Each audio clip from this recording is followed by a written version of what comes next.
Councillor Mr. Ranwell Jordan says Mayor Hamilton Green has been circulating letters to some council members not to support the motion to elect a new mayor.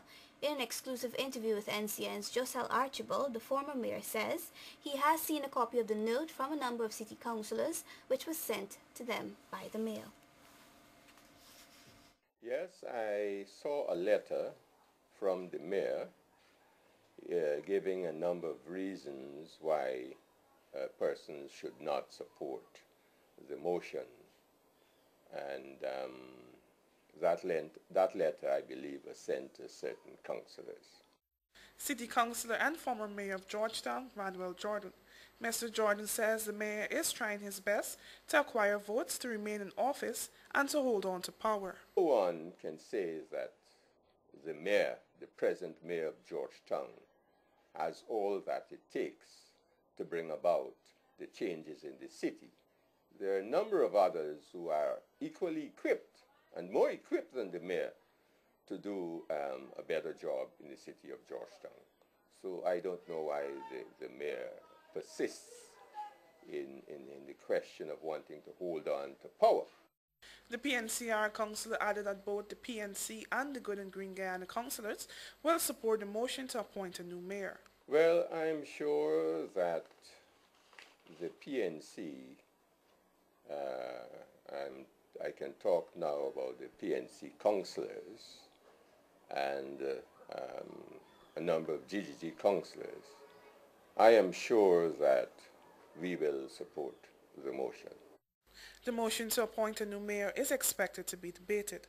If the motion is passed, Local Government Minister Kellerwan Lal will order the holding of polls. Good and Green Guyana Councillor Llewellyn John and PNC Councillor Randall Jordan tabled a motion before the council seeking a resolution to clear the way for internal elections for mayor and deputy mayor. Green has been mayor since 1996, after previously serving in capacity for 1 year from 1994 to 1995.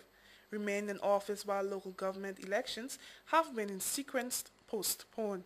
For the NCN 6 o'clock news, I am Josel Archibald. A man who was yesterday sentenced to 20 years imprisonment has been found in the bathroom of the prison shortly after 13 hours today. 51-year-old Clive Gall has been discovered with wounds to the back of his leg, neck and abdomen. Reports indicate that the weapon used may have been an improvised sharp object, and authorities believe this could be a possible case of suicide. He was rushed to the Georgetown Public Hospital, where he's presently receiving medical attention. Gall was found guilty of manslaughter for the killing of his son on June 21. Welcome back to the 6 o'clock news. The Guyana Trade Union Congress is demanding an immediate reduction in electricity rates given the dramatic fall in oil prices on the world market. But the power company and the government of Guyana had said on numerous occasions that this would not be possible since the electricity utility already operates at a loss. Details in this report. Guyana Trade Union Congress Acting Secretary General Norris Witter issued a call on the union's behalf at a press conference today. Witter pointed out that Barbados and Jamaica have adjusted their tariff to reflect the drop in fuel prices and believes that Guyana should do the same. But the authorities have said many times that the power company operates at a loss and is heavily subsidized by the government. Had we not subsidized GPL, put in this huge subsidy, your electricity rates would have probably been 15-20% more than they are today. So all that has happened is as the prices fell, they're back to about break-even position. So people don't understand that. President Jagdeo made this comment to answer earlier queries on a reduction when oil prices first started to reduce a few months ago. The president said now that fuel prices have fallen, the power company is back to a break-even position. Government had given more than $3 billion in subsidy to the power company in 2008. Onika Jones, This 6 O'Clock News.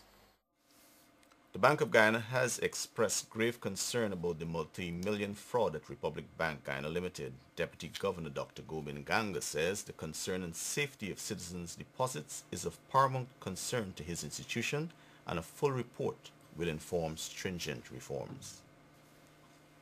The governor of the Bank of Guyana says the central bank's primary concern is the safety of individuals' accounts, and any attempts to disrupt this process results in stringent measures being taken. According to the deputy governor, the fraud is alarming and hopes the relevant paper trail is trapped. Dr. Ganga added his institution is not only monitoring the outcomes of the final investigations, but has the mandate to ensure that remedial action is taken. According to him, Central Bank is awaiting a comprehensive report which can better inform reforms of Republic Bank's internal control systems. Investigations into the recent fraud reveals that about $257 million was filtered out of several of the bank's accounts. Efforts to meet the managing director of Republic Bank today proved futile. However, a source close to Republic Bank confirmed that both senior and junior staff were already sent home. Investigators are also probing leads that monies may have been transferred to several bank accounts in Canada. When NCN contacted the Canadian High Commissioner, Mr. Charles Court, earlier today, he said he would not comment since the matter is in the hands of the police. Republic's Bank Managing Director Edwin Gooding had confirmed there was a fraud at the entity and that an investigative team from the bank's Trinidad headquarters was here to lend support. The fraud was reportedly uncovered last year in November, but was kept on the cover to protect the integrity of the bank. Several junior employees at Republic Bank Guyana are likely to be sent home as investigation intensifies into the multi-million-dollar fraud. Already 3 senior supervisors were relieved of their duties as they were singled out as having a key role in the wire transfer scam. Here are details. Sources at Republic Bank Guyana Limited say several other employees are under the radar and are likely to be sent home as the details in the $257 million fraud unravels. 3 senior officials have already been sent home, and one source said at least 4 others are likely to be relieved of their duties. According to the source within the financial institution, it is believed that the junior staff on the radar was aided by those sent home in defrauding the bank. Investigators are probing leads that a person or persons transferred the money to several banks in Canada. Crime Chief Silal Prasad had said after following several leads, local investigators are now seeking the assistance of the Royal Canadian Mounted Police. According to a source, those employees that were sent home are to be questioned by the fraud investigators shortly, and based on the results, a determination will be made regarding charges. The fraud was reportedly uncovered last year, November, but was kept under wraps to protect the integrity of the bank. This is the 3rd occasion in 3 years cash has been removed from the bank without records showing the transfers. 2 years ago, a scam was uncovered involving the theft of cash from one of Republic Bank's automated teller machines located in the city. Last year, a teller at one of the bank's branches was also sent home after he was fingered in a multi-million-dollar scam. 2 other banks had similar problems in 2008. A customer of the Bank of Nova Scotia had alleged that several $1 million were missing from his account. Several employees who were working in the Treasury Department of the bank were sent home. In addition, several senior officials from the New Building Society are before the court, charged with fraud amounting to millions of dollars. Edward Lane, the 6 o'clock news.